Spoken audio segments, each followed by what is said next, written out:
네, 실시간 재난안전정보방송 재난안전 119 안보토크 시간입니다. 한 주간에 있었던 안보 이슈를 백승주 전쟁기념사업회 회장님과 짚어보겠습니다. 어서 오십시오. 예, 반갑습니다. 네, 반갑습니다.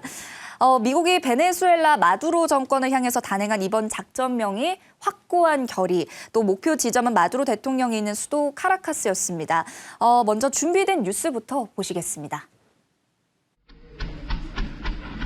남미 베네수엘라의 수도 카라카스의 공항 인근에 비가 쏟아지듯 폭격이 이어집니다. 같은 시각 도심 곳곳에선 붉은 섬광이 번쩍이고 연이어 거대한 연기구름이 피어오릅니다. 상공에선 헬리콥터로 보이는 항공기가 줄지어 저공 비행하는 모습도 포착됐습니다. 미국의 베네수엘라 공습은 새해 첫 토요일 새벽 2시에 기습적으로 감행됐습니다. 군사시설물 인근에 폭격이 집중된 것으로 전해진 가운데 도시 곳곳에서 전력 공급이 중단되기도 했습니다. 갑작스런 폭음에 놀란 주민들은 거리로 뛰쳐나왔습니다. 폭발 소식이 전해진 지 2시간여 만에 트럼프 미국 대통령은 베네수엘라 공습 사실을 SNS를 통해 공식 확인했습니다. 트럼프 대통령은 미국이 베네수엘라를 상대로 대규모 공격을 성공적으로 수행했다면서 마두로 베네수엘라 대통령은 아내와 함께 체포돼 베네수엘라 밖으로 이송됐다고 전했습니다. 마두로 대통령 부부의 신병을 미국이 확보했다는 얘기입니다. 트럼프 대통령은 마약과의 전쟁을 명분으로 내세워 마두로 정권을 축출하기 위해 베네수엘라의 해상을 봉쇄하고 지상 공격을 예고해왔습니다. 트럼프 대통령의 최종 명령에 전투기와 폭격기, 무인기까지 150여 대가 한꺼번에 출격합니다. 작전명 확고한 결의. 목표 지점은 수도 카라카스의 마두로 대통령 은신처입니다. 헬기로 저공 비행한 특수전 항공연대 나이트 스토커가 도착할 무렵 인근 공항과 항구, 도심엔 폭격이 쏟아집니다. 단숨에 방공망을 무력화한 사이 지상에선 최정예 특수부대 델타포스가 진입해 잠자던 마두로와 부인을 끌어냅니다. 저항은 없었습니다. 마두로 체포를 위해 델타포스는 안전가옥 모형까지 만들어 기습훈련을 해왔습니다. 베네수엘라 앞바다엔 항공모함을, 카라카스엔 비밀 요원을 투입했고 스텔스 드론으로 마두로의 행동을 일일이 감시했습니다. How he moved, where he lived, where he traveled, what he ate, what he wore, what were his pets. 체포된 마두로 대통령이 카리브해 미 군함에 인계되기까지 전 과정을 지켜본 트럼프 대통령은 작전 성공 사실을 직접 소셜미디어에 올렸습니다. If Maduro pushed back or resisted killing Maduro. It could have happened. It could have happened. 단 한 명의 희생도 없었다며 트럼프는 군사력을 과시했지만 미군 6명이 다쳤고 베네수엘라에선 민간인을 포함해 최소 40명이 숨진 것으로 전해졌습니다. 13년 마두로 철권 통치는 불과 3시간의 기습작전에 무너졌고 트럼프는 누구든 그 대상이 될 수 있다고 경고했습니다. KBS 뉴스 양민효입니다. 네, 미국은 마두로 대통령을 이제 국제 마약 카르텔의 수장이라고 지목을 하면서 이제 해상을 봉쇄하고 또 지상 공격을 예고를 하면서 압박을 해왔습니다. 그리고 이게 결국엔 이제 현실이 된 건데 확고한 결의 작전 과정 좀 회장님께서는 어떻게 보셨을까요? 예, 방금 말씀하셨지만은 트럼프 1기 정부 때 네. 마두로 대통령을 마약 판매 혐의로 국내 법정에 기소를 했죠. 네. 기소를 해서 기소를 집행했다 이런 정당화시킨 논리가 있는데 네. 뭐 국제 정치 사적으로 보면은 각국의 주권 존중을 모토로 했던 유엔 헌장 정신이 조금 유린되었다 이런 평가가 나올 네. 수 있고 또 일부에서는 그렇게 국제 규범을 철저히 무시하고 마약 파는 사람에 대해서 정당한 방어 작전이다 이렇게 뭐 이태리 총리 같은 그렇게 할 수도 있지만 네. 어쨌든 제가 군사 이런 논쟁에서 좀 벗어나서 군사 전문가 입장에서 국방 전문가 입장에서 봤을 때 미션 임무를 수행할 수 있는 능력 중심으로 보면은 대단한 능력을 보여줬다. 미국의 트럼프 대통령과 개인 지금 합참 의장 또 네. 핵심 참모 또 일선 부대의 지휘관들이 여러 가지 국내적인 어려움에도 불구하고 자신 있게 부여된 임무를 정확하게 수행하는 예, 트럼프가 10시 46분에 작전을 하라고 명령을 내렸는데 네. 딱 2시간 15분 만에 그 마두로 부부를 체포해서 배에 실었거든요. 네네. 실고 나서 배에 완전히 미국 배에다가 압송을 시작하고 나서 이제 트럼프가 이런 일이 있었다 밝혔는데 임무 수행 능력 측면에서 보면은 대단한 군사 작전이었고 네.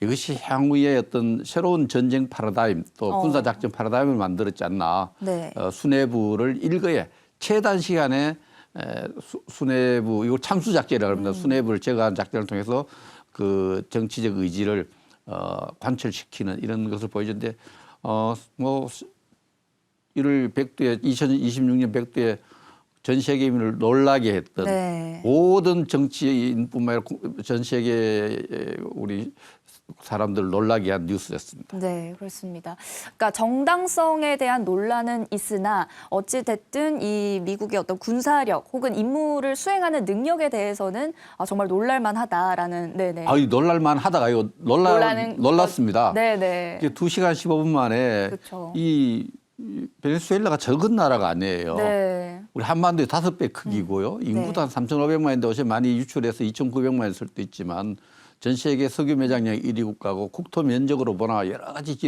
또 봤을 때 중미의 중남미의 아주 중견국 네. 그런 국가의 군사력도 만만찮아요. 10만 이상의 상비군이 있고 스스로는 400만의 그 동원 전력이 있어서 이러한 국가의 수뇌부를 대통령 네. 부부를 단 2시간 15분 만에 제거하는 이런 모습들은 정말 인류 역사상 네. 놀라운 일입니다. 네. 놀라운 군사 작전이기 때문에 임무 수행 측면에서 저는 굉장히 놀라운 일이었다. 그러나 뭐 정치학자나 국제 정치학자 또 역사가들은 이 일을 유엔 헌장에서 철저히 좀 무시되었다 이런 평가가 네. 나올 수 있습니다. 네, 그렇군요. 또 이제 미국 법무부가 트럼프 행정부 1기 때 마두로 대통령을 마약 공모와 밀수 혐의로 기소를 했는데 이게 왜 지금까지 조사가 안 이루어졌던 걸까요? 기소를 했는데 미국이 기소를 했는데 이 사람을 체포를 할 수 없었잖아요. 네. 베네수엘라 대통령이니까 기소 혐의만 이제 입증하려면 체포하고 나서 이제 미국의 법정에 세워서 네. 미국이 조사한 증거를 제시하면서 유죄를 입증해야 되죠. 네. 유죄를 입증하는데 어제 벌써 공판정이 나와가지고 네. 마두로 대통령은 자다가 깨어보니까 이제 그렇게 돼 있는 거죠. 자기 상태가 억류돼 있으니까 네. 체포돼 있으니까 나는 범죄 행위자가 아니라 베네수엘라의 대통령이 당당히 하지만 지금 뭐 미국 트럼프 정부가 그 기소를 철저히 준비 안 했겠어요. 네. 유죄를 받기 위한 절차가 진행될 겁니다. 네, 그러면 이제 현지 시간으로 5일 마두로 대통령의 첫 재판이 또 있었는데 다음 재판이 이제 3월이라고 하던데 이제 혐의를 입증하는데 어떤 어려움은 없을까요? 그 부분은 제가 어떻게 짐작의 영역인데요. 네네. 이 기소할 때 철저히 2020년도에 기소할 때 철저히 조사가 됐을 테고 그 이후에 여러 가지에 대해서 하고 또 5일날 1차 공판이 있고 3월이니까 추가 구속된 상태에서 네. 구속 연금된 상태에서 지금 뭐 한 2달여 동안 엄청난 조사를 하겠죠. 조사를 하고 또 지금 마두로에게 불리한 것은 사실상의 그 베네수엘라 정부 통치를 총독 정치를 하지 않습니까? 네. 로드리게스 부통령이 그 대통령직을 인수했지만 그 미국이 원하는 모든 자료에 접근이 가능한 상태예요. 마두로 대통령의 여러 가지 혐의를 입증할 만한 그 기록과 서류를 언제든지 접근할 수 있기 때문에 네. 혐의 입증에는 사실 트럼프에게 절대 유리한 그런 여건이다 이렇게 볼 수 있죠. 네, 짐작을 하시기에는 어려움이 그닥 많지는 않을 것이다는 저는 없다고 봅니다. 거의 없다고 보신다는 내용을 전해주셨고요. 또 작전에 성공한 이제 트럼프 대통령이 안정적으로 정권을 이양하기 전까지 베네수엘라를 또 직접 통치하겠다고 선언을 했습니다. 사실 또 미국이 왜 이 시점에 이런 초강수를 둔 걸까는 좀 궁금해지는 부분이거든요.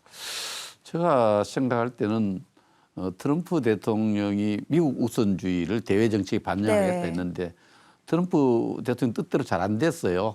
여러 가지 중동의 평화협상도 그렇고 우크라이나 전쟁 종식에도 그렇고 트럼프 말이 잘 안 먹혀들었던 거죠. 네. 관세를 통해서 세계를 조금 영향력을 과시하려고 했는데 그것도 부작용이 미국 국민들에게 다가오고 이런 상황에서 트럼프가 사실 대외적으로 국내적으로 상당히 사면 초과에 있는데 네. 이 작전을 성공함으로써 트럼프의 말에 트럼프의 대외 정책에 대한 어떤 국제적인 믿음 또 트럼프 팬데믹이 있지 않습니까? 네. 트럼프를 좋아하는 사람들에게 어떤 믿음을 주기 때문에 다가오는 중간선거 11월 3일에 있는 미국의 중간선거에도 트럼프에게 유리하게 작용할 것이고 향후 세계 질서를 쥐락펴락하는데 절대적으로 유리한 심리적 환경을 만들었다 이렇게 볼 수 있고 트럼프는 이러한 이 사면 초과의 지금 정치적 입지를 이 한판의 승부로 바꾸어 볼 수 있는 그런 생각을 갖고 있는데 이것이 국내 여론과 국제 여론 속에서 어떻게 잘 관철될지 좀 더 지켜봐야 될 것 같습니다. 지금 세계는 깜짝 놀라서 어리둥절하고 있는 상황인데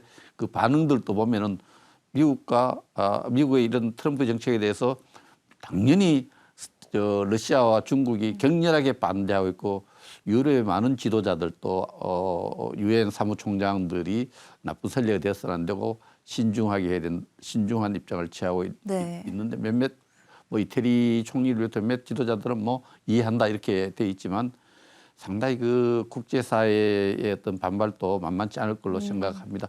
사실 이런 조치는 뭐 그 뒤에도 그런 게 반복되어 왔지만은 있었던 일이지만 유엔 헌장이 개별 국가의 주권을 존중한다는 데서 저는 이상주의의 틀이거든요. 네. 이상주의가 국제적 현실주의 앞에서 이렇게 무너지는 이런 모습을 보였기 때문에 여기서 그 트럼프의 이런 의도대로 흘러갈지는 좀 지켜봐야 할 부분이 많습니다. 네, 그렇습니다.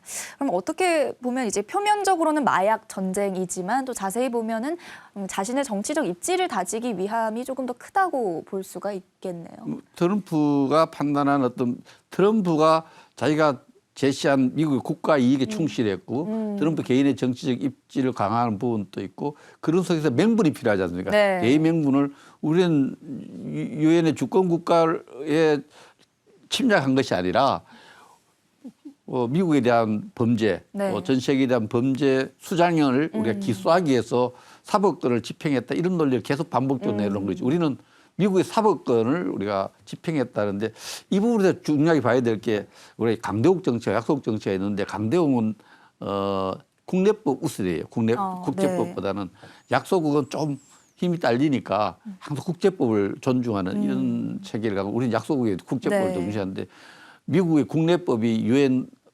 헌장이라든지 국제 규범을 앞서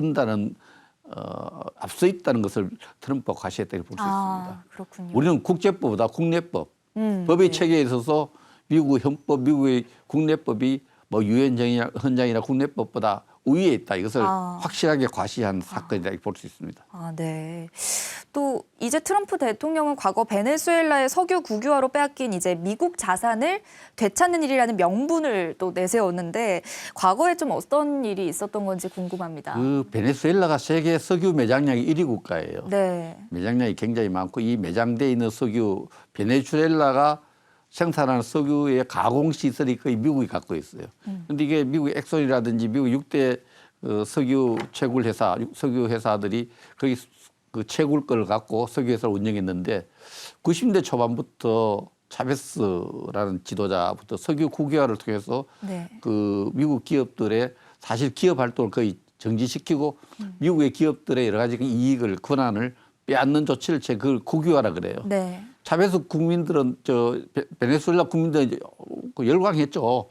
그 미국 재벌 기업들이 갖고 있는 자산들 또 경제 이익을 뺏어서 이제 파퓰리즘 미국 베네수엘라 국민들이 나눠지는 정책을 펴니까 네. 그럼 미국으로 봐서는 멀쩡하게 이제 자기 국민의 기업가가 갖고 있는 자산을 뺏겠다 생각을 갖고 있는데 이것을 정상화시키겠다 이런 입장을 갖고 있었는데 네. 아마 이게 가장 큰 이유인지도 몰라요. 그래서 이번에 지금 3일 날 접수하고 오늘 4일도 안 됐는데 트럼프 오늘 메시지를 내놨어요. 이제 베네수엘라의 석유에 대해서는 미국이 거기에 대한 처분권을 가질 거다 이렇게 하는데 이게 석유만의 문제가 아니에요. 이 석유를 갖고 미국에 지금 도전하고 있는 국가가 러시아와 중국이지 않습니까? 네. 러시아의 숨통을 조으려면 석유 가격을 떨어뜨리면 돼요. 베네수엘라 석유를 통해서 러시아를 통제할 수 있는 경제 수단이 갖춰지는 거죠. 네. 중국에 한 7, 8% 정도 석유 수입에 이제 하고 있는데 중국에 수출한 것을 통제함으로써 중국의 에너지 공급 체인을 좀 영향을 줄 수 있어요. 그러면서 중국과 러시아를 다룰 수 있는 경제적 어떤 지렛대를 가지기 때문에 트럼프로서는 네. 지금 국제적 비난은 여론의 비판은 받지만은 미국의 국익을 위해서는 굉장히 중요한 하나의 발판을 확보했다 이렇게 판단할 수 있을 것입니다. 네, 얘기를 듣고 보니까 정말 많은 이해관계들이 얽혀 있다라는 그런 생각이 드는데 이제 베네수엘라 석유의 이제 7.8%가 중국으로 수출이 되고 있다고 합니다. 베네수엘라를 포함한 중남미에 이 중국의 영향력이 굉장히 커졌다고 하는데 어느 정도일까요? 지금 제가 파나마를 2차례 최근에 갔다 왔는데 네.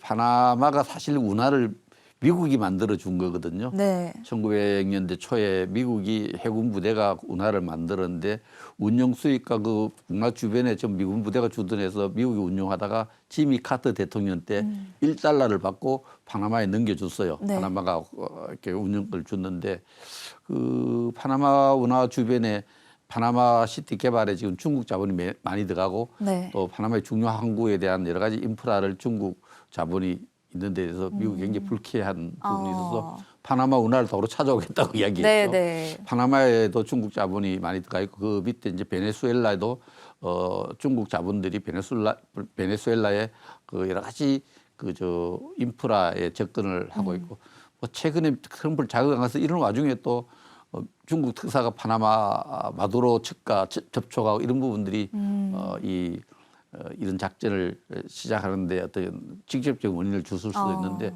미국으로서는 아메리카 대륙만큼 미국 영향하에 있었다는 확고한 닥터리랄까 확고한 생각을 갖고 있는 거예요. 네. 거기에 대해 도전하는 데서 용납하지 않겠다 이런 입장을 보여준 것이라 볼 수 있습니다. 그렇군요. 또 이제 미국의 뒷마당에서 또 패권 경쟁자인 중국의 입김이 이렇게 커지는 걸 더 이상 두고 보지는 않겠다고 이미 선언을 한 만큼 이미 중국에 대한 그런 영향력을 인식을 하고 있는 것인데 이제 베네수엘라는 즉시 또 국가 비상사태를 선언하고 미국을 또 강하게 비판을 했습니다. 그러자 미국이 베네수엘라에 2차 공격을 하겠다며 경고를 했었는데요. 뉴스로 내용 잠깐 보시겠습니다. 트럼프 대통령은 현재 미국이 베네수엘라 국정을 담당하고 있다며 임시정부를 이끌고 있는 로드리게스 부통령을 정조준했습니다. 올바른 일을 하지 않으면 마두로보다 더 큰 대가를 치르게 될 거라면서 협조하지 않으면 2차 공격에 나설 거라고 경고했습니다. We were prepared to do a second strike if we needed. We're totally prepared. But that's off We're the still table. prepared. That's off the table now. No, it's not. If they don't behave, we will do a second strike. 자신이 원하는 것도 분명히 했습니다. 새 정부 출범을 위해 선거를 치르기보단 먼저 죽은 나라를 살려야 한다며 미국 석유 회사들이 진출해 인프라를 재건해야 한다고 말했습니다. 구체적으로 석유 인프라는 물론 도로와 교량에 대한 완전한 접근권을 요구했습니다. 베네수엘라 정책을 총괄하고 있는 루비오 국무장관도 압박을 보탰습니다. 베네수엘라가 올바른 결정을 내리지 않을 경우를 대비해 석유 봉쇄 조치 등을 지속할 거라고 밝혔습니다. 베네수엘라의 석유가 미국의 적대국들에 의해 통제되는 건 용납할 수 없다는 겁니다. You have to understand, why does China need their oil? Why does Russia need their oil? Why does Iran need their oil? 마두로 대통령 체포를 본보기 삼아 미국은 베네수엘라의 정책 결정에 개입하겠다는 의지를 분명히 하고 있습니다. 워싱턴에서 KBS 뉴스 김지숙입니다. 네, 이 미국의 경고에 베네수엘라 정부가 태도를 바꿔서 미국과 공존을 하겠다라고 밝힌 상황입니다. 미국은 베네수엘라의 이 석유 인프라부터 도로와 또 교량에 대한 접근권까지 요구를 하고 있는데요. 미국이 무슨 계획을 갖고 있는 걸까요? 미국은 이제 그 로드리게스 부통령이 대통령을 인수했지 않습니까? 네. 그 로드리게스 부통령이 처음에는 베네수엘라의 대통령 마두로다 이렇게 강경한 미국에 대한 비판 입장을 가졌는데 이제 마두로가 미국에 체포돼가 가고 난 뒤에 미국이 다시 2차 공격을 언급하니까 네. 완전 꼬리를 낮췄죠. 꼬리를 낮춰서 제가 볼 때는 트럼프 정부가 효과적으로 자기가 원하는 방향으로 베네수엘라를 다루기 위해서는 베네수엘라를 실질적으로 장악하고 있는 정치적 실체가 필요한 거예요. 그 이제 영어로 이스터블리시먼트라는데 그 실제로 장악하고 있는 정치 세력을 이스터블리시먼트인데 미국은 철저하게 다른 나라를 다룰 때 그런 그 지역을 그 국가를 통제하고 있는 세력과 친해서 그 세력을 통해서 간접 통치하는 방식을 합니다. 그래서 네. 직접 통치를 하면 사람도 많이 가야 되고 힘이 들지 않습니까? 새로 네. 통치 기구를 만들어야 되고 그래서 로드리게스의 약간 공포를 줘서 압박을 해서 로드리게스가 어떤 다른 베네수엘라 지도자보다도 미국에 더 충성하도록 만드는 정책을 펴지 않겠느냐. 그래서 이미 벌써 로드리게스 하루 만에 태도를 바꿔서 미국에게 공존하고 미국의 말을 잘 듣겠다 이런 입장을 표명하는 거죠. 네. 이 부분은 미국이 철저히 그런 정책을 펼 거예요. 거기서 누가 선한가, 누가 착한가, 누가 이상적이냐를 따지지 않고 누가 트럼프의 말을 잘 듣고 트럼프 정부의 말을 잘 들었냐 이런 부분에 대해서 이제 현실 지금부터 누가 나의 말을 잘 들을 건가를 따지면은 로드리게스가 그 뭐 대통령 선수할 때 보니까 삼촌이 국회의장이죠. 네. 제가 보기에는 그렇고 뭐 여러 가지 정치적 이 로드리게스 부통령이 직업이 장관 같대요. 40 초반부터 장관을 한 5개 직책을 하고 부통령을 하고 있어서 사실상 어떤 제야 인사보다도 베네수엘라를 장악할 수 있는 정치적 인프라가 있는 부통령이에요. 그래서 로드리게스를 하나의 퍼핏 레짐, 약간 하나의 미국이 말을 잘 듣는 정부로 만들어서 그 정부가 미국에 철저히 따르도록 그러한 정책을 펼 것이고 그러한 걸 다루는데 트럼프 바쁘니까 루비오 국무장관이 총독과 같은 역할을 하지 않겠나 이렇게 봅니다. 네, 그럼 어떻게 보면 철저한 분석과 또 이런 부통령의 심리를 자극하는 그런 미국의 그럼요. 전략이라 볼 수 있겠네요. 미국은 좀 그러면서 굉장히 그 미국의 정보기관들이 네. 그 사회를 누가 실질적으로 지배하고 있는가, 누구를 통하면은 가장 잘 지배할 수 있는가 네. 이런 부분에서는 탁월한 분석을 했는데 이번에도 노벨 평화상을 받은 사람이 혹시 저 대통령 되는 거 아니냐, 앞세울 거 아니냐 그런데 그건 그 사람을 앞세워서는 짧은 시간에 그 베네수엘라를 장악하는 데 한계가 있죠. 충돌이 생기니까 네. 오히려 집권 세력의 한 축을 잃었던 로드리게스 가문, 로드리게스 대통령을 앞세워서 베네수엘라를 철저히 친미 국가와 친트럼프 국가로 만드는 작업을 진행할 것으로 봅니다. 네. 또 사실 한편 이 베네수엘라 임시정부는 전통적인 반미 활동가로 알려진 로드리게스 부통령이 이끌고 있기 때문에 사실상 또 이제 미국과의 협력이 어려울 거라는 전망도 한편에 있었거든요. 그렇죠. 로드리게스 아까 좀 직업이 장관이라 지금 5개 장관을 하고 부통령이었는데 네. 처음에 정치 시작할 때는 노조와 같이 파퓰리즘의 그 수혜 세력들이죠. 네. 이제 베네수엘라도 참 국민들이 우리가 1960년 이럴 때 베네수엘라가 우리 대한민국에 비해서 국민소득이 13배나 높았어요. 그 당시 $1,000였어요. 네. 우리가 $88 수준일 때. 근데 지금은 굉장히 인플레이션이 굉장히 못 살아서 정말 살기 힘들어서 한 700만 명이 해외로 이주했 이런 슬픈 현실 속에서 보면은 이 사실을 로드리게스 대통령이 잘 알 거예요. 잘 아는데 어쨌든 로드리게스 부통령하고 장관 5번 활동하는 전부 파퓰리즘을 앞세운 차베스라든지 마두로 정권의 최고의 참모였지만 지금 자기가 대통령이 되어서 그 자리를 하루라도 더 연장시키려면 미국과 협조해야 되는 이런 바뀐 상황이죠. 네. 그래서 보면 로드리게스가 지금 2, 3일간의 어떤 여러 가지 포지션을 설정하는 거 보면은 자신의 생존, 자기 가문의 생존 이런 부분 때문에 미국의 협조를 하는 입장을 정한 것으로 보입니다.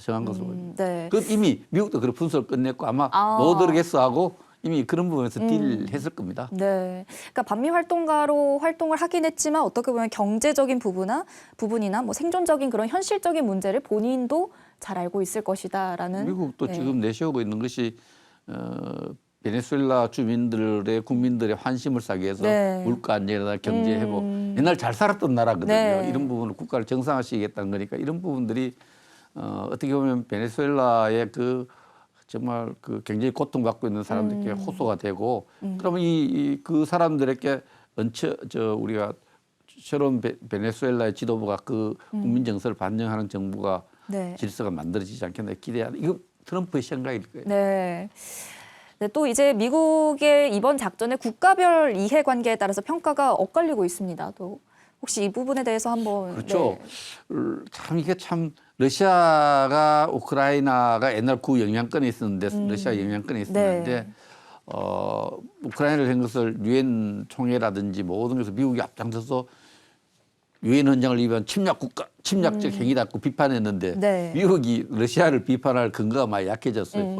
지금 유엔 안보리 열면 이제 다시 네. 러시아가 미국에 대해 침략적 행위다 이렇게 유엔 헌장을 무시했다고 중국도 격렬하게 비판하고 있고 유럽 국가들도 좀 시큰둥하죠. 질서했고 특히 덴마크 같은 경우에는 또 굉장히 강경한 입장을 좀 내놓고 있고 네. 그 북한이 좀 예민해요. 북한도 사실 여러 가지 국제적인 범죄와 연루돼 있어서 미국의 민간 소송도 많이 당해 있거든요. 네. 미국인들이 북한에 억류돼 있어서 사망한 경우에 따라서 가족들이 소송을 해서 북한 자살 암전 소송도 돼 있고 또 여러 가지 소송도 돼 있는 이런 뭐 유엔 안보리 결의 위반한 거 이런 데 있는데 네.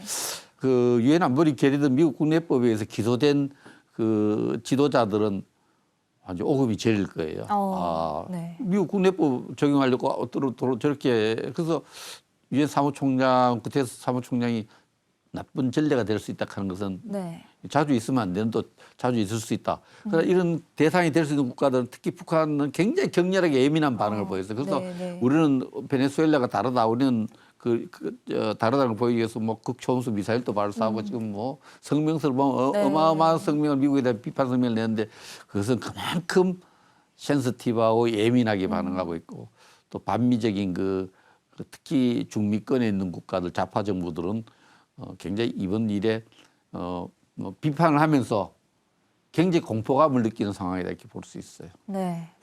이렇게 뭐 각국이 다 예민한 그런 상황 또 비판을 하고 있는 그런 상황 속에서 이제 또 유엔 사무총장이 미국의 군사 작전이 좀 위험한 전례가 될 수 있다라고 우려를 했습니다. 아울러서 유엔 안보리는 현지 시간으로 5일 뉴욕 유엔 본부에서 긴급 회의를 또 개최를 했는데요.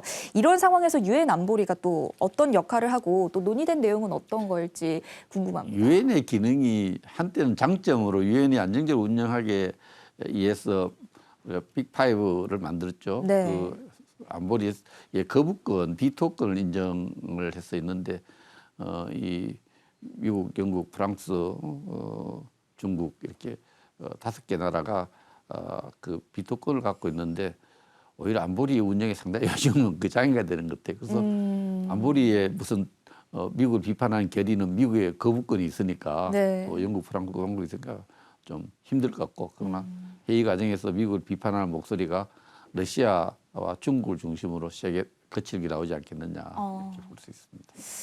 네, 또 유엔 안보리 회의가 끝나자 미국 국무부에서 서방구 패권 확립을 좀 노골적으로 드러낸 사진을 올렸다고 합니다. 사진이 또 준비가 되어 있죠. 네, 우리는 반구다. 이게 뭘 뜻하나요?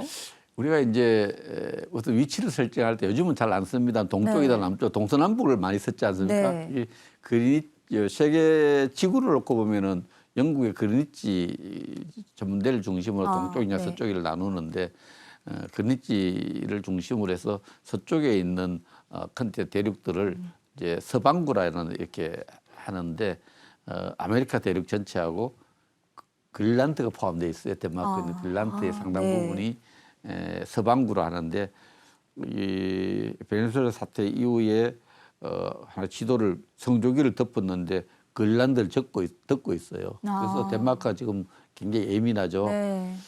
그린란드 위치가 이제 덴마크 소유로 돼 있는데 사실 외교 대부분의 권한은 한 60만 인구가 있는데 그게 그린란드의 독립 자치 정부가 하고 있는데 이 부분에 대해서 이 성조기를 탁 이렇게 그린란드의 서반구에 성조기를 덮고 있으니까 또 이전에 엄포를 했죠. 이 미국의 안보 또 우리 자유민주주의 안보를 위해서는 그린란드가 미국의 군사 기지로 활용돼야 된다, 군사력이 필요하다 이런 거기 때문에 좀 굉장히 예민하게 서반구에 속한 네. 그린란드에 미국이 점령하는 거 아니냐 이런 데 대한 걱정이 덴마크 정부에 굉장히 있는 것 같습니다. 네, 말씀하신 뭐 그린란드와 파나마 운하는 뭐 취임 때부터 조금 논란이 되었던 그렇죠. 그런 부분인데 사실 이번 이 베네수엘라 공격도 이제 국제사회에서 굉장히 비판을 많이 받고 있습니다. 뭐 정당성에 대한 부분도 그러한데 미국이 이렇게까지 하는 의도가 뭘까요? 미국이라보다는 트럼프 정부로 간주해보면 트럼프 정부가 사실 그 세계사를 미국이 2차 세계대전 이후에 사실상 당극적 질서, 뭐 네. 양국이 좀 도전하는 국가들이 쭉 있었지만 당극적 질서를 유지하는데 최근 들어서 특히 2021세기 들어서 미국이 중국으로부터 심각한 도전을 받고 있는 것이 현실입니다. 그 도전에 대해서 선제적으로 대응하는 모습이다. 이 도전이 동유럽은 러시아로부터 도전받고 있고 아시아에서 또 전 세계적으로 중국으로부터 도전받고 있는데 그것이 미국의 턱 밑에 있는 파나마라든지 저 중미권까지 중국의 또 러시아의 영향이 증대되는 것을 차단하고 아메리카 대륙에서의 미국의 이익, 미국이 설정한 국가 이익을 지키기 위한 어떤 극단적인 조치다 이렇게 볼 수 있어요. 네, 그럼 한편으로는 이제 중국을 견제함과 동시에 좀 마가를 더욱더 공고히 하려는 그런 움직임이라고 볼 수 있어요. 미국의 네. 이 트럼프 다음에 트럼프는 어차피 다음 선거에 못 나오거든요. 네. 그 트럼프 이후에 포스트 트럼프 정권이 이 트럼프의 이러한 마가 정책을 네. 어떻게 개선할 것이냐, 어느 수준을 개선할 것이냐 이런 부분들이 이제 뭐 조금 궁금합니다만 네. 오바마 이후로 바이든 또 트럼프 정치 대외 정치에서 하나의 통하고 있는 하나의 원칙이 있어요. 중국 견제예요. 중국이 네. 미국의 지위를 이어가고 있다는 이런 인식에는 똑같아요. 지도자들, 미국의 네. 주류 사회가 그런 부분에서 중국과 러시아를 견제하게 하는 이런 정책들은 이미 확보된 정책들은 유지하지 않겠나 이렇게 봅니다. 네. 또 미국 내에서도 의회 승인 없이 이뤄진 군사 행동에 대해서 좀 논란이 일고 있습니다. 아버지 부시 대통령도 의회에 통보하지 않고 또 공격한 적이 있었다고요. 그런데 이거는 미국 국내법적으로는 완전히 문제가 없어요. 네. 왜냐하면 의회 승인이 있으면 좋은데 미국의 전쟁법에는 미국의 73년에 만든 전쟁법에 따르면은 워 액트에 따르면은 미국의 대통령은 이제 군사력을 대외 정책에 사용할 때는 60일 동안은 의회 승인 없이 사용할 수 있고요. 네. 의회가 관여해서 그거 잘못됐다 돌아와라 이러면 한 달간 전쟁을 더하다가 한 달 이내에 철수해야 되니까 최소한 90일간은 미국 대통령이 미국의 군사력을 대외 정책에 언제든지 사용할 수 있는 그게 미국 대통령의 가장 큰 힘입니다. 이건 90일도 아니고 불과 뭐 너댓 시간 사용했으니까 네. 의회 승인이 없다는 의원들의 어떤 불만은 노정되고 또 결의안을 만들 수 있지만 상위법인 국내법에 의해서 미국의 의회에 따라서 국내법과의 충돌은 없습니다. 유엔 헌장과의 충돌은 있지만. 네, 그럼 유엔 헌장과 충돌되는 부분이 이제 주권 침해에 관련한 부분일까요? 그렇죠. 주권과에 대한 어떤 부분이죠. 네네. 또 이제 높은 물가와 실업률로 인해서 트럼프 대통령의 지지율이 많이 떨어졌다고 합니다. 11월에 중간 선거가 있는데 좀 영향을 줄까요? 영향을 지금에 봤을 때는 미국 국민들의 이제 여러 가지 입장들이 아직은 안 나오고 있습니다만은 베네수엘라의 참수 작전을 하기 전에 여론의 어떤 동향을 보면은 관세 정책이 실패로 돌아가고 있는 거예요.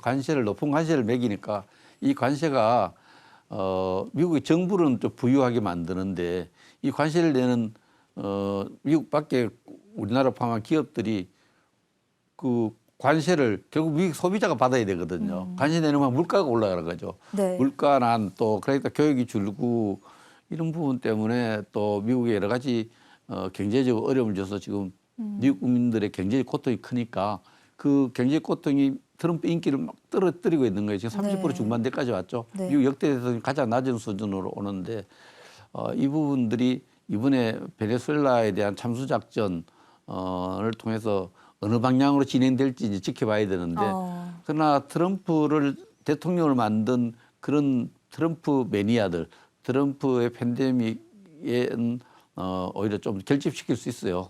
트럼프 역시 미국 국가에서 악역을 맡고 잘하고 있구나 이런 게 있는데 경제 부분에 있어서는 이 베네수엘라가 지금 남아있는 선거 기간이 한 11개월 정도 되는데 11개월 동안에 베네수엘라의 어떤 참수작전 성공, 베네수엘라의 여러 가지 일들이 미국의 어떤 서민 경제에, 미국 국내 경제에 큰 도움을 안 줄 겁니다. 결국은 이 정치적인 여러 가지 쇼크가 일어나는 것은 한 70 정도 되면 다 이렇게 잊혀지거든요. 망각되기 네. 때문에. 뭐 11달 남아서 한 70일 정도 지나서 이게 미국이 실질적으로 국민들에게 경제적 이익을 안 주기 때문에 저는 큰 도움을 안 줄 것으로 보고 지금 뭐 하원 의원 전원과 상원 의원 3분의 1 또 주지사도 절반 정도 이상 30석 이상이 교체되는 11월 이 중간 선거는 트럼프 운명과 미국의 또 마가의 운명이 굉장히 중요한데 지금으로 봐서는 트럼프에게 좀 불리한 상황입니다. 그러니까 지지율이 극적으로 이제 반등을 하는 것은 사실상 조금 힘들 것이다라는. 제가 볼 때 그렇습니다. 네. 또 이제 미국이 다른 나라의 대통령을 체포하고 내정 간섭까지 서슴지 않은 데다가 이번엔 서방구 질서까지 재편을 하겠다라고 얘기를 했습니다. 이 콜롬비아와 쿠바에 또 경고장을 계속 날렸었죠. 일방주의식 행보나 군사 작전이 어디까지 뻗칠 수 있을까요? 지금은 트럼프 효과랄까? 네. 저는 이것을 최근에 글을 정리 한번 하면서 트럼프의 그 이런 잠수작전의 성공을 5세대 전쟁의 파라다임이라고 했었는데 네. 전쟁에 이제 세대를 구분해 갖고 1세대 전쟁은 상비군이 많은 숫자가 이기는 전쟁, 네. 2세대 전쟁은 대포의 크기, 대포의 위력이 이기는 전쟁, 3세대 전쟁은 이제 기동력, 탱크나 비행기를 많이 갖고 있는 국가가 네. 이기는 전쟁.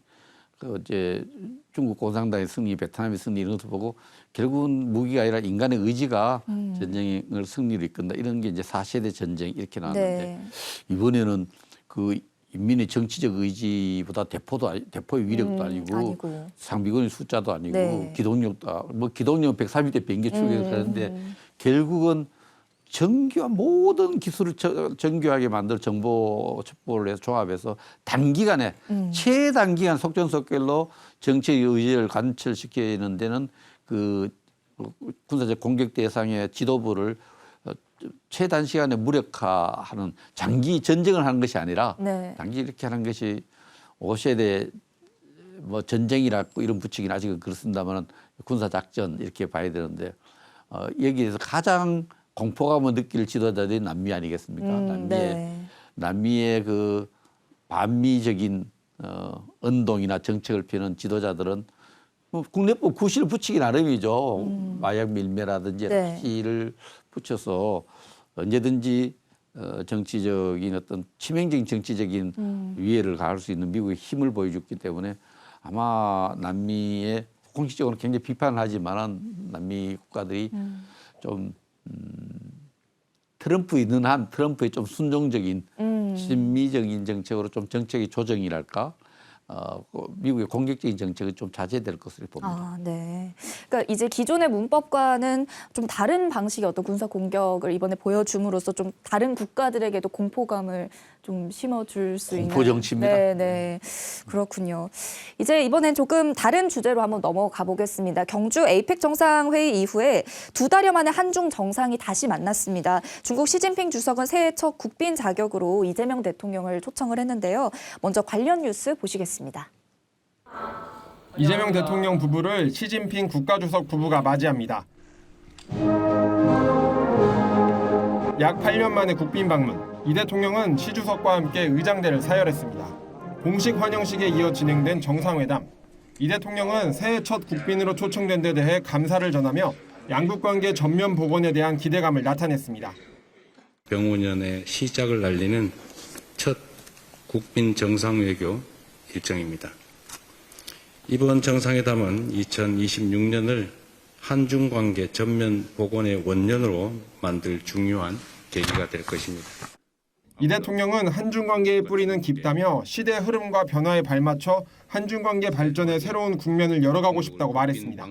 특히 한반도 평화와 관련해 양국 간 공조 필요성을 강조했습니다. 한반도 평화를 위해 실현 가능한 대안을 함께 모색하겠습니다. 번영과 성장의 기본적 토대인 평화에 양국이 공동 기여할 수 있도록 해야겠습니다.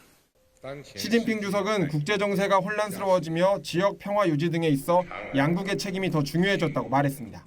应当坚定站在历史正确一边，做出正确战略选择。 직접 언급하지는 않았지만 타이완 문제와 중일 갈등 등을 언급한 거로 해석됩니다. 시 주석은 또 양국 간 우호 협력을 굳건히 수호해 가자고 화답했습니다.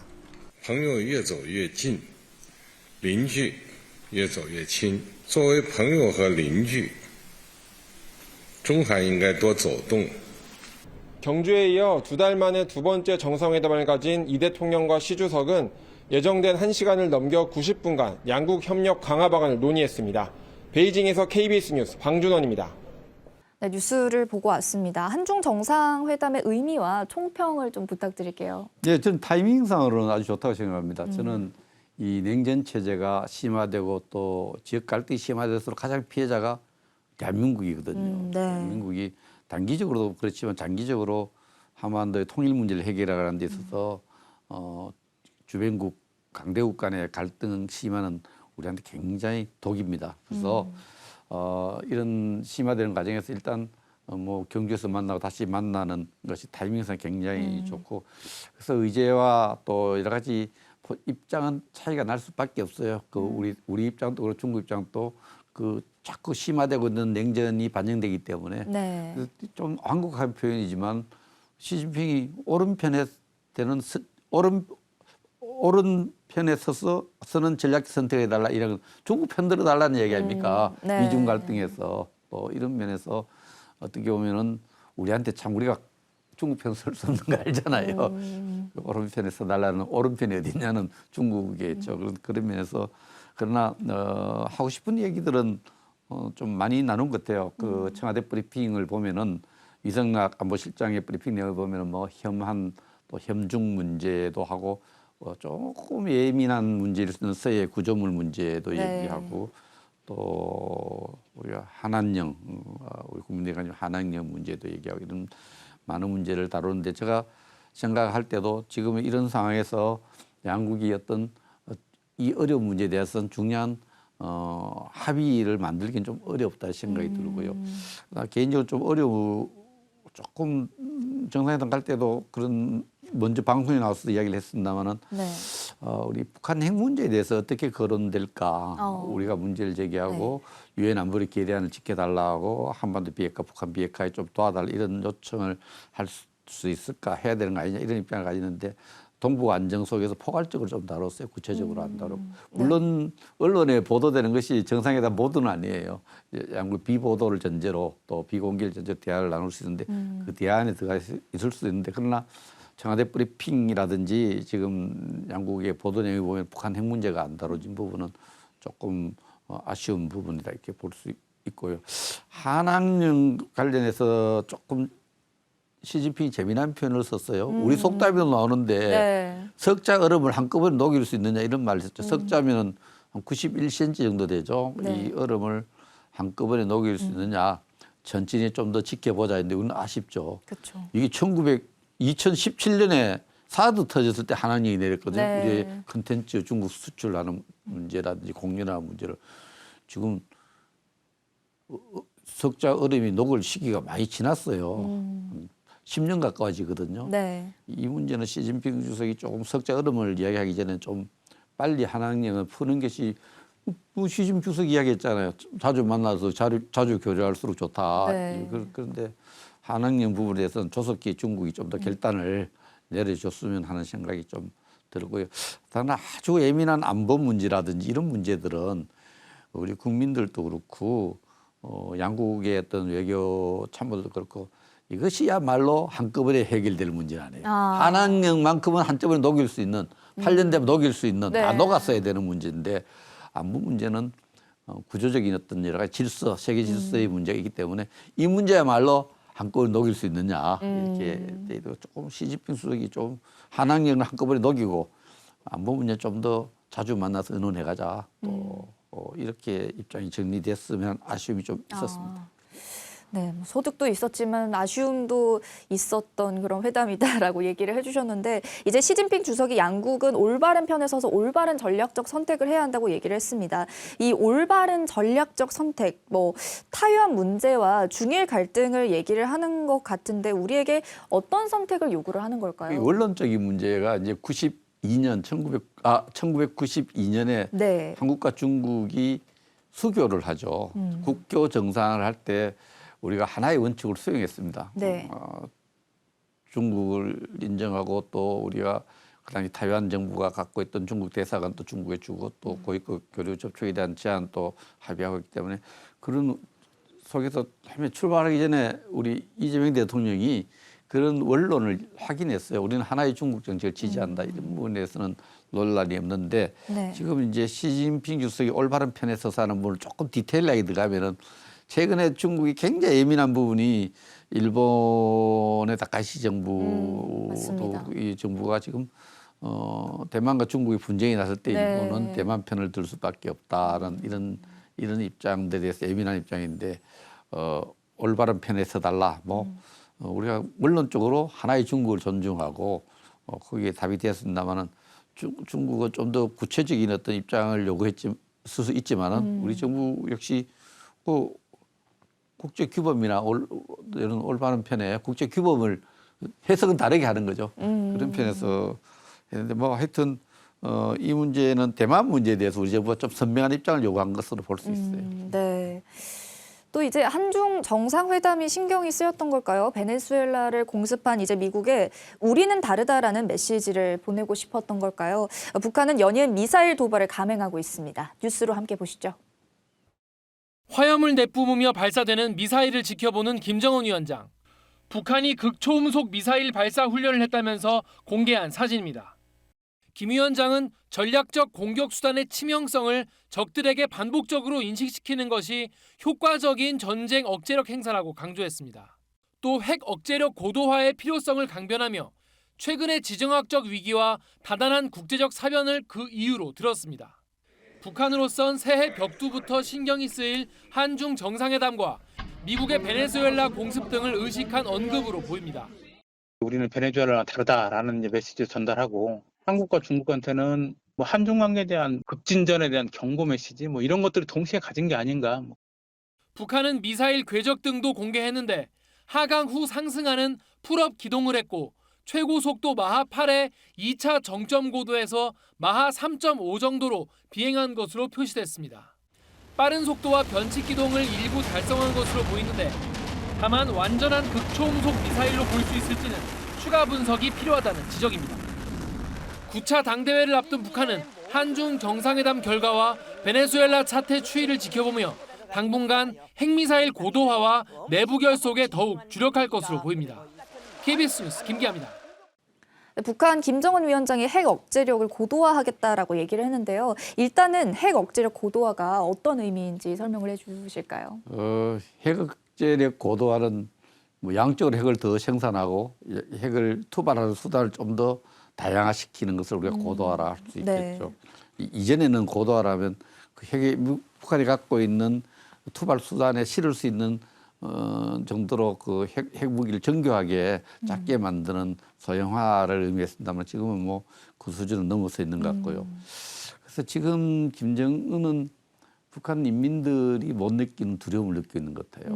지금 굉장히 예민한 반응이거든요. 네. 이거는 우리가 핵을 가지고 있어야 전쟁 억제 능력을 갖춘다는데 이 전쟁이라는 말을 바꾸면 참수작전을 예방할 수 있는 능력이거든요. 네. 참수작전을 예방할 수 있는 능력을 핵이 막을 수 있느냐. 지금 그 미국이 이번에 보여준 작전에 소요된 시간이 2시간 15분이에요. 15분, 네. 2시간 15분. 10시 46분에 명령을 떨어뜨리고 1시 5분에 체포를 했거든요. 그래서 이 부분은 우리가 그 김정은과 같은 지도자를 볼 때는 이걸 핵으로 어떻게 막겠어요. 네. 좀 전에 말씀드린 베네수엘라도 북한보다 인구도 많고 상비질도 10만이고 러시아의 방탄 무기라는 러시아 무기로 굉장히 무장되어 있는 국가이고 또 그 파퓰리즘에 이렇게 젖어 있는 국민들이 마두로 정권을 절대적으로 지지하는 그러한 정치 체제를 갖고 있었는데도 못 막았거든요. 이런 부분에서 좀 김정은이 우리는 극초음속 미사일도 있고 핵무기도 있으니까 막을 수 있다 그러는데 사실 이건 지금 마두로가 지금 군사작전 지시를 할 수 없잖아요. 네. 감옥에서 무슨 지시를 합니까? 네. 그런 측면에서 만약에 잠수작전이 진행되면은 어떻게 보면은 그 위에 갖고 있는 모든 무기 체계를 운용할 수 있는 능력이 무력화되는 거예요. 우리도 사실 이걸 우리가 북한 핵에 대비해서 MPR이라는 게 있어요. 대량 보복 능력. 네, 네. 이런 작전을 갖고 있는데 작전 개념을 갖고 있는데 김정은으로서는 굉장히 충격적인 역사적 장면을 보는 겁니다. 핵을 갖고 있고 미사일을 갖고 있으면 안전할 줄 알았는데 그렇지 않다는 것을 보고 좀 제가 볼 때는 표면적으로는 우리는 걱정 없어. 핵도 있고 미사일도 있기 때문에 억지력이도 괜찮아 하지만 미국에 대한 태도에서 트럼프에 대한 태도에서 이제까지 같이 뭐 트윗도 하고 뭐 이렇게 익살스럽게 대화할 수 있는 트럼프가 아니라 네. 트럼프는 언제라도 해머펀치를 날릴 수 있는 지도자라는 걸 새로 생각하는 시간이 안 되겠나 생각을 합니다. 네, 그렇습니다. 뭐 베네수엘라 공격 그리고 한중 정상회담까지 뭐 북한의 입장에서는 굉장히 예민할 수밖에 없는 그런 상황들이 이어지고 있는데 또 오는 4월에는 트럼프 대통령이 중국 베이징을 방문할 예정입니다. 그때가 북미 그리고 남북 대화의 분수령이 될 것 같은데 좀 어떻게 전망하시는지 마지막으로 여쭐게요. 그 부분 뭐 지금 중국과 미국이 만나는데 네. 우리 언론과 국민들은 한반도 문제 좀 달아주고 북한 핵 문제 달아주고 또 남북 관계 조금 뭐 잘 지내도록 해주고 이렇게 기대도 하고 그래 그렇게 해달라고 미국에 있는 미국 대사관이라든지 또 주중 대사가 많이 노력하겠지만은 네. 미국과 중국 관계에서 다뤄야 될 주제가 너무 많아요. 네. 한반도 문제가 그렇게 심도 있게 다뤄질 가능성은 높지 않습니다. 그러나 원론적으로라도 유엔 안보리 결의안을 북한 핵 비핵화와 관련한 안보리 결의안에 대해서 중국이 지키도록 트럼프가 좀 의제를 끄잡아내고 중국도 그 한반도 비핵화, 북한의 비핵화에 대해서 원론적인 입장이라도 나오면 좋겠다는 기대는 하는데 미국과 중국의 정상회담에서 우리 문제가 그렇게 깊게 논의될 기대 고문은 안 하는 게 좋겠다. 오히려 기대에 대해서 좀 희망을 거는 것보다는 그래도 비핵화에 대한 얘기가 원론적으로도 나오면 그래도 그것만큼 소득이 있는 거다라는 말씀이시죠. 그렇습니다. 네, 그렇군요. 네, 여기까지 이야기 나눠보도록 하겠습니다. 지금까지 전쟁기념관 사업회의 백승주 회장이었습니다. 오늘 말씀 감사합니다. 예, 감사합니다.